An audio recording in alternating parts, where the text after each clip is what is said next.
नमस्कार, मेरा नाम डॉक्टर हरीश ग्रोवर है और मैं आपको आज बताने वाला हूं कि हम कंचे के सहारे, पेन की कैप के सहारे, ये जो बादाम है, चम्मच है या सिक्का है, इसके सहारे हम कैसे एक दबी नस को राहत दे सकते हैं। जो दबी नस जिसकी वजह से आपके हाथ में दर्द आता है, उसको कैसे बेहतर कर सकते हैं। ये तरीका बड़ा सिंपल है और आप इसको घर बैठे बिना किसी एक्सपर्टीज़ के भी कर सकते हैं। बट ये वीडियो ध्यान से देखिए, क्योंकि इसमें जो पॉइंट बताए जाएंगे वो बहुत ही महत्वपूर्ण पॉइंट है। उन्हीं पॉइंट के सहारे ही आप अपना गोल अचीव कर पाएंगे। ठीक है जी। अब नस दबने के 3 मेन कारण रहते हैं। एक नस दबती है 90% मामलों में गर्दन के इस मणके से, C5 C6 में से या C4 C5 में से। ठीक है जी। तो यहाँ से नस चलती हुई यहाँ दर्द आएगा और फिर यहाँ कंधे के पीछे, यहाँ होता हुआ हाथ में, यहाँ पे दर्द आएगा और इस उंगली में आ जाता है, यहाँ तक आ जाता है दर्द। ठीक है जी। तो ये सर्वाइकल स्पॉन्डिलाइटिस में होता है। दूसरा नस दबने का कारण होता है मसल स्पाज्म। कोई मसल खिंच गया है, आप गलत सो गए हैं, आप उल्टा सो गए हैं, तब भी यहाँ मसल स्पाज्म होगा, जो कि जिसकी वजह से फिजियोलॉजिकल कंप्रेशन आएगा, मतलब नस थोड़ा दिन के लिए दबाव में आ जाएगी और दर्द फिर धीरे धीरे करके नीचे जाने लग जाएगा। तीसरा जो कारण है वो फ्रोजन शोल्डर है। उसके अंदर भी जैसे जैसे कि जाम हो जाता है कंधा, तो भी आपका दर्द नीचे यहाँ पे आना स्टार्ट हो जाता है।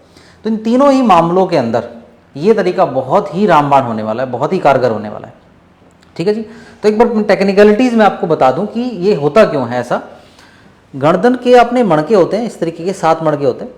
तो आमतौर पर इन मणकों में से नस दब जाती है। डिस्क बल्ज हो गया या स्वेलिंग आ गई या फैसेट जॉइंट आर्थरोसिस हो जाता है या किसी तरीके की चोट लग जाती है, तो यहाँ से उसकी फर्दर ब्रांचेस होती हैं, वो यहाँ से होते हुए नीचे जाती हैं हाथ के पीछे की तरफ, कोहनी में और आपके उंगलियों के अंदर, खासकर जो रिंग फिंगर है या मिडिल फिंगर है, इसमें जाने लगती है और थंब में भी आने लगती है। सूनापन आ गया है तो ये समझ लीजिए कि नस दबने का ये कारण हो सकता है। अब हमने क्या करना है, क्योंकि जैसे ही नस दबती है तो मसल स्पाज्म इकट्ठा हो जाता है। मसल स्पाज्म मतलब मसल में ऐंठन आ जाएगी और यहाँ पे दर्द बहुत ज़्यादा रहने लग जाएगा, खासकर इस एरिया पे और इस एरिया पे दर्द रहने लग जाएगा। कई बार एक जगह, कई बार दोनों जगह। यहाँ दर्द होगा, साथ के साथ आप ऐसे ऐसे दबाना पड़ता है आपको, यहाँ दर्द होना स्टार्ट हो जाएगा और फिर आपको यहाँ पे भी दर्द होना स्टार्ट हो जाएगा। ठीक है जी। अब ये दर्द हो रहा है कंप्रेशन ऑफ द नर्व की वजह से, क्योंकि नोसिसेप्टिव रिसेप्टर्स होते हैं, यानी पेन रिसेप्टर्स होते हैं, वो यहाँ पे सर्टन अलग अलग एंगल पे होते हैं, वो एक्टिवेट होंगे। वहाँ से दर्द जो है वो दर्द के सिग्नल ब्रेन में जाएंगे और आप दर्द महसूस करेंगे। तो हम आज करने के क्या वाले हैं, जो नोटिसेप्टिव रिसेप्टर्स हैं आपके, उनके ऊपर कंप्रेशन डालेंगे इन चीज़ों के सहारे। ये चीज़ें आपको घर में आसानी से आपको मिल जाएंगी। ठीक है जी। तो सबसे पहले हम 0 से स्टार्ट करेंगे, यानी गर्दन से स्टार्ट करेंगे, जहाँ से एक्चुअल नर्व स्टार्ट होता है, यानी इस एंगल से।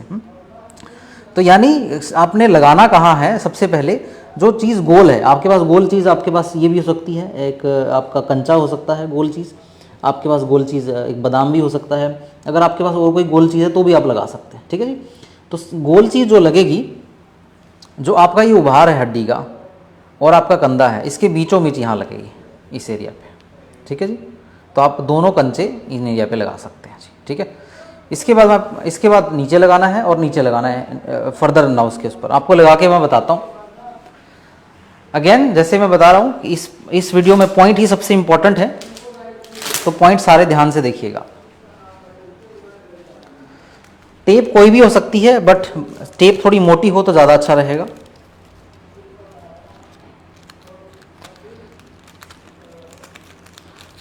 क्योंकि हमने टेप चिपका रखी थी, तो ये थोड़ी बड़ी टेप है, बहुत अच्छे से नहीं चिपकेगी, बट इसको आपने अच्छे से चिपकाना है इस तरीके से, ताकि कंचा जो है थोड़ा सा अंदर स्किन के अंदर धसे। इस तरीके से लगाना है आपने। ठीक है। क्योंकि हमारे पास वक्त कम है तो इतना सफाई से हम नहीं लगा पाएंगे, बट आपने थोड़ा ध्यान से इसको अच्छे से चिपकाना है। इस तरीके से दूसरे एरिया पे भी आप सीधी करें गर्दन प्लीज़। इसको भी आप अच्छे से चिपका लीजिए। टेप इस तरीके से लगा सकते हैं कंधे तक, ताकि ये कंचा जो है हल्का सा स्किन में गड़ जाए यहाँ तक। ठीक है जी। बहुत ज़्यादा भी दबाव नहीं डालें और बहुत कम भी ना रखें, अच्छा खासा कंचा अंदर थोड़ा जाना चाहिए। इसकी जगह आप ये बादाम भी लगा सकते हैं, अगर आपके पास बादाम है तो। ऐसा ही दूसरा जो हम करने वाले हैं चम्मच का, तो चम्मच को है आपने नीचे लगाना है, नीचे की तरफ, जो ये एरिया है। ठीक है। इस एरिया की पहचान कैसे करनी है, आपने हाथ ऐसे सीधा करना है और ये जो घुमाव है, घुमाव के ऊपर आपने लगाना है, इस तरीके से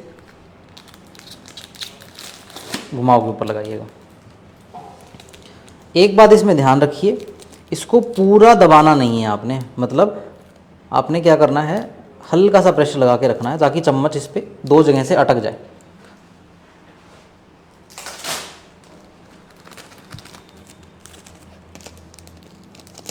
इस तरीके से दबाव लगा सकता है, ठीक है जी।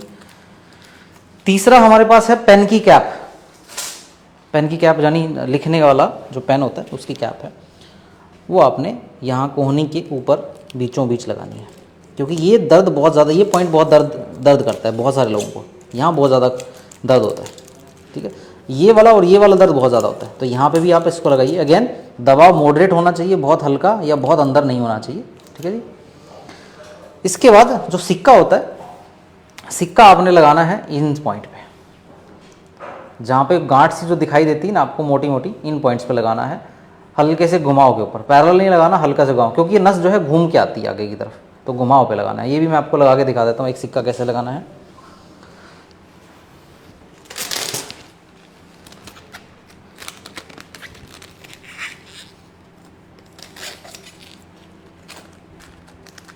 इस तरीके से, तो ये दोनों लाइन में लगाने चाहिए।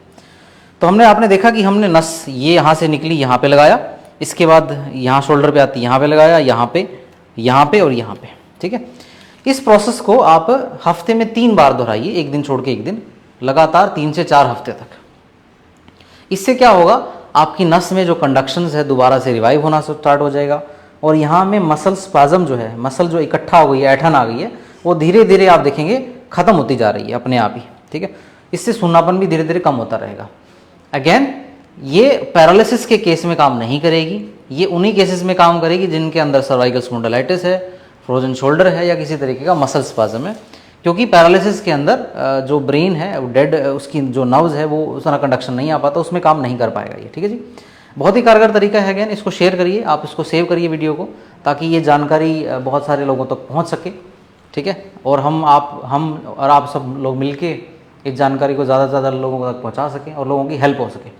अगेन अगर इस सोने में कैसे देखिए, दिन में इसको दोपहर के टाइम ज़्यादा लगाइए, क्योंकि सोने के टाइम मत लगाइए, क्योंकि सोने में टाइम हो सकता है कि नस आपकी ज़्यादा ब्लॉक हो सकती है, तो बेटर तब रहें। मतलब मेरा कहने का मतलब यही है कि आप जब आपका ध्यान हो आपके हाथ की तरफ तभी लगाइए, ठीक है जी। सोते टाइम या लेटते टाइम मत लगाइए, आपका दिमाग वहाँ होना चाहिए, क्योंकि उस कंडक्शंस को दोबारा से बहाल करने के लिए। तो इस तरीके के अगर आप ट्रीटमेंट कराना चाहते हैं तो हमारा क्लिनिक गुड़गांव में है। मेरा नाम डॉक्टर हरीश ग्रोवर है, और एक बात, ऐसे ट्रीटमेंट हम सिखाते भी हैं, तो ऐसे अगर ट्रीटमेंट सीखना भी चाहते हैं तो आप कनाल मलस के दिए हुए नंबर पे संपर्क कर सकते हैं। आपका बहुत बहुत शुक्रिया।